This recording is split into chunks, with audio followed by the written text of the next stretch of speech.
नमस्कार दोस्तों। हर हर महादेव। वीणा Deepak Soni YouTube channel में आप लोगों का स्वागत है। आज मैं आप लोगों को इस वीडियो के माध्यम से जेठ मास की संकट चतुर्थी व्रत की कथा कहानी सुना बताऊंगी, साथ ही पूजा विधि बताऊंगी। साथ ही आप लोगों को मेरी वीडियो कैसी लगती है मुझे कमेंट बॉक्स में हर हर महादेव या जय श्री गणेश लिख के ज़रूर बताना। साथ ही हम संकट चतुर्थी के दिन किस प्रकार चौथ माता और गणेश जी भगवान की पूजा करते हैं तो उनकी पूजा विधि के बारे में बताऊंगी। साथ ही आप लोगों को मेरी वीडियो कैसी लगती है मुझे कमेंट बॉक्स में कमेंट करके ज़रूर बताना।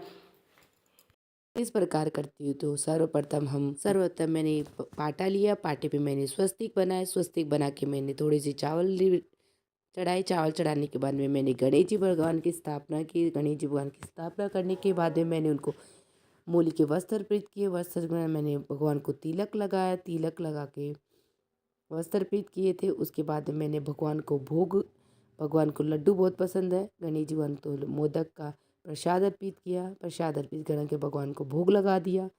भगवान को भोग लगाने के बाद में मैंने भगवान को पुष्प भी अर्पित किया। पुष्प करने के बाद में मैंने कलश पे भगवान को और मिठाई अर्पित की। कलश के ऊपर मैंने स्वस्तिक और छाबड़ी बनाई और 13 टिक्की लगाई।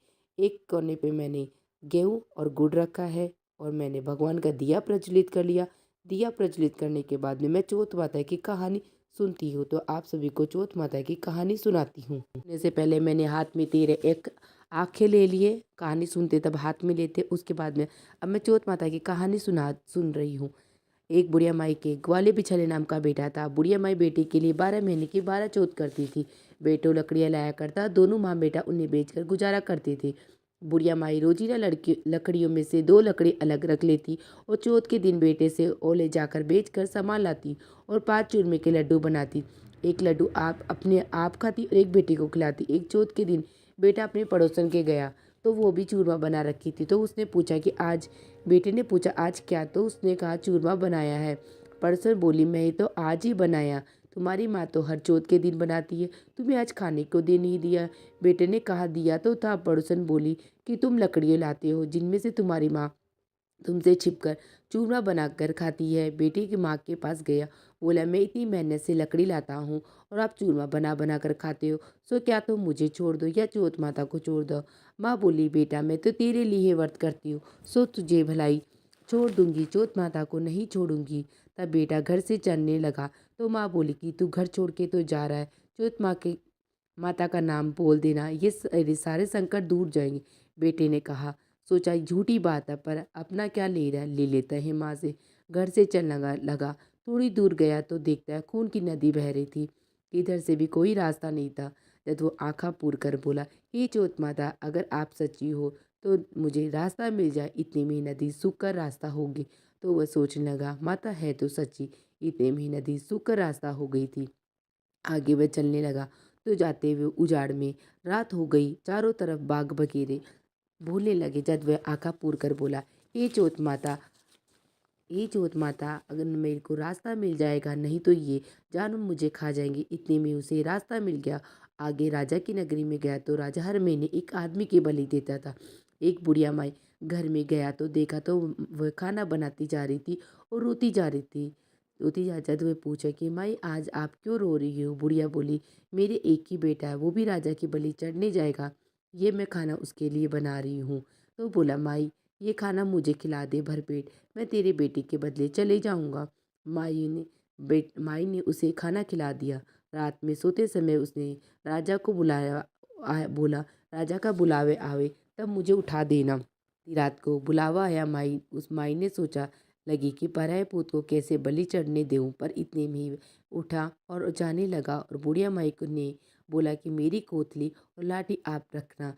बुढ़िया माई सोची आज तक कोई वापस नहीं आया तो ये कैसे आएगा। राजा का आदमी उन्हें वहाँ से ले गए और आवा में चिन दिया। जब वो आवा पूर कर बोला ये चौथ माता 2 संकट तो आपने टाल दिए, ये भी आप ही टालना। इतने में आवा पककर तैयार हो गया। 2-3 दिन बाद में आवा के पास बच्चे खेल रहे थे। आवा पर कंकरी मारी तो उसमें से आवाज़ आई छोरा राजा को जाके बोलो कि राजा तेरा आवा पक गया। राजा सोच था कि 6 महीने में जो आवा पकता था वो 3 दिन में कैसे पक गया। जाकर देखा तो सोना चांदी के कलश हो रहे थे। उतारने लगे तो अंदर से बोले धीरे धीरे उतारो, माई मनस का काम है। राजा का आदमी बोला, इसमें तो कभी कोई नहीं बोलता, आज कौन भूत देते। बोलने लगा अंदर से, बोला कि मैं तो वही आदमी हूँ जिनको आपने यहाँ पे बैठाया था। अंदर जाकर देखा तो वहाँ हरे हरे जवारे उग रहे थे। आँखा पूर कर बैठा था राजा के आदमी ने राजा को सारी बात बताई। तो राजा आए और पूछे कि तुम कौन हो, कैसे बच गए। तो वह बोला, मेरी माँ चौथ का व्रत करती, सो मैं चौथ माता के प्रभाव से बच गया। राजा उन्हें बुलाकर एक घोड़े पर उसको बैठा दिया और एक घेड़ा पे खुद चढ़ गया। और फिर तेरे हाथ में पैर में साकली डाल देंगे, अगर तेरी साकली खुलकर मेरे पैंतरों में बन जाएगी तो तुम्हारी चौथ माता सच्ची है। दोनों घोड़े पर चढ़ गए तो वे आंखा पूर कर बोला, हे चौथ माता, मेरी लाज रखना। इतने में ही साकली खुलकर राजा के बन गई। सोचने लगा, ही इसकी चौथ माता तो सच्ची है। राजा अपनी बेटी का विवाह उससे करवा दिया और वो बैठ वहीं पर ही रहने लग गया। बहुत सारे दिन हो गए। एक दिन वो अपनी घरवाली से बोला कि आज तो हमारे गांव की तरफ बिजली चमक रही है। रानी ने पूछा, आपके पास गांव भी है क्या। बोला, मेरे एक माँ भी है, अपन अपने देश चलेंगे। राजा उन्हें बहुत सारा धन देकर विदा कर दिया। वहाँ से बुढ़िया माई से लकड़ी तो लाई नहीं जाती थी, वह गोबर चुनकर छाना बेचकर रोटी खाती थी। पड़ोसन उनके बेटे बहू को आता देखकर बोली, बुढ़िया माई, तेरा आज बेटा बहू आ रहा है, बहुत सारो धन लाया। बुढ़िया माई बोली, मेरे कर्म में कहाँ बेटा बहू लिखा है। एक बेटा था जिसको तूने लिखा सिखाकर यहाँ से निकाल दिया। जी मायना नहीं। वह बटोरे पर चढ़कर देखा तो साचे में ही उसका पुत्र आ रहा है। बेटा बहू सासू के पगा ला गया और बोला, हे मैं तो चौथ माता के प्रभाव से ही वापस परी नगरी में हेलो फिरा दिया कि बेटा की माँ, पुरुष की पत्नी, सब कोई चौथ को व्रत कियो। तेरा चौथ करियो, तेरा नहीं हो तो चार कर, नहीं तो दो तो सब करियो। कहता सुन, हे चौथ माता, जिसा बुढ़िया माई का बेटा को संकट काटियो, जिसो सबको काटियो। कहता सुनता हुकारा बढ़ता, अपना परिवार को काटियो। कादी अधूरी है तो उसको पूरी करा, पूरी को प्रमाण करना। इस प्रकार मेरी चौथ माता की कथा कहानी समाप्त होती है। उसके बाद हम विनायक जी गणेश जी कहानी सुनते हैं। से पहले हमने फिर से 7 आँखें लिए, क्योंकि वो तो पल्लू के बांध के लग दिया। वो रात को अर्घ देंगे चौथ माता को जिमाने के साथ। अब मेरे जी कहानी सुनते। एक बुढ़िया माई के एक बेटा बहू थे। बेटा दूसरे गांव में कमाने गया हुआ था। तो बुढ़िया माई अपनी बहू को बहुत दुखी करती थी, कुछ खाने पीने को नहीं देती। जब वह बहू क्या करती, कलेवा पड़ा रहता था उसे खा लेती और थोड़ा बिखेर देती। सासू पूछती, चूहा का नाम लगा देती। उसका धनी 12 महीने से घर आ रहा था। वह सोचती कि कल मैं तेरी धनी आवेंगे तो मैं सुबह सुबह उठकर काम कर लूँगी। उठिला विनायक जी महाराज ने सोचा कि ये तो रोजीना कलेवा खा लेती है और चूहे का झूठा नाम लगा देती है, तो उसको चुटकला दिखाना चाहिए। बहू रात ने अपनी कोठी का किवाड़ बंद कर सोती और अपनी धोती खूंटी पर टांग देती। वो दिन की उसने ऐसे ही किया तो गणेश जी महाराज चूहे ने आज्ञा दी कि उसकी बिकी धोती बिल में ले जाओ। सवेरे बहू सुदिया उठकर देखा तो धोती वहाँ पर नहीं थी। उठी और बैठी बैठी वहीं रोने लगी। बाहर में सब कोई हिला मार ला गया तो बोली कि कोई मेरी धोती खुट्टी पर से ले गया। मैं बारह की आऊँ, इतना में उसके धनी गांव से आ गया था। सब कोई बोलने लगे, तेरी लुगाई किवाड़ को नहीं खोला। धनी किवाड़ खोलकर भीतर गया, देखो लुगाई उगाई पड़ी है और उन्हें बहुत सारा मारने लगा। तो उसने बंद कमरे तो बोली कि तू झूठ बोल रहा है, बंद कमरे में धोती कहाँ जाएगी। तो लुगाई अपने मन में सोची कि मैं सासू को कले वो खा लेती, चूहा को नाम लगा देती। सो विनायक जी ने मेरी धोती मिल जाओगी तो मैं आपको 1.25 को प्रसाद चढ़ाऊंगी। इतने में धोती को कूड़ा सासू को चूहे के बिल में दिख गया। सासू बोली, बहू तो है सच्ची। बहू बोली, मेरी करनी मेरे हाथ में, रोजीना सासू कले वो चुरा कर खा लेती, चूहा को नाम लगा दी। तो विनायक जी चुटकला दिखाया है।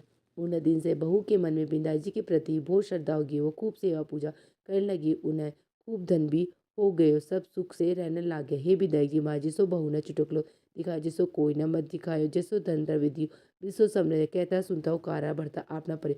कहानी अधूरी है तो उसको पूरी करा, पूरी को प्रमाण करना।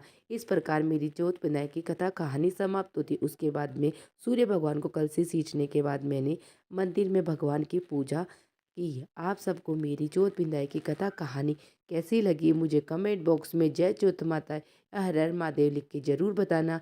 वीडियो पसंद आई है तो चैनल को like and subscribe and share ज़रूर करना। आने वाली वीडियो का नोटिफिकेशन आप लोगों को प्राप्त हो जाए। वीडियो देखने के लिए आप सभी का धन्यवाद। हर हर महादेव।